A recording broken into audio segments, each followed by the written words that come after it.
బీసీలకి ఎలా కాంగ్రెస్ పార్టీ నమ్మక ద్రోహం చేస్తూ ఉన్నది. బీజేపీ ప్రభుత్వం 9th షెడ్యూల్లో పెట్టడానికి అవకాశం ఉన్నా కూడా పెట్టడం లేదు.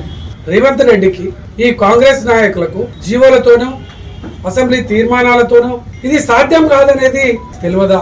ఎందుకీ నాటకాలు, ఎందుకీ మోసాలు? రాజ్యాంగ సవరణ ద్వారానే బీసీలకు న్యాయం జరుగుతుంది అనేది వాస్తవం. ఇది అక్షర సత్యం. అది మీకు తెలియదా? మరి బీజేపీకి తెలియదా?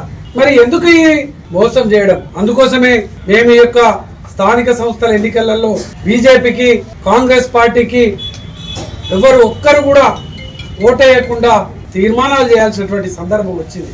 వీళ్ళు గ్రామాలలోకి వస్తే వీళ్ళను తప్పకుండా ప్రశ్నించండి, వీళ్ళను ఖచ్చితంగా నిలదీయండి అని ఈ సందర్భంగా నేను రామగుండం నియోజకవర్గంలో ఉన్నటువంటి ప్రజలందరికీ కూడా పిలుపునిస్తూ బీసీలకు అన్యాయం చేస్తూ ఎన్నికలకు పోతున్నటువంటి కాంగ్రెస్ పార్టీకి తప్పకుండా ఎన్నికలలో బుద్ధి చెప్తారని విశ్వసిస్తూ ప్రభుత్వంలో ఉన్నటువంటి అధికారంలో ఉన్నటువంటి ఏ నాయకులు మీ గ్రామాలలోకి వచ్చినా వారిని తప్పకుండా మీరు ప్రశ్నించండి.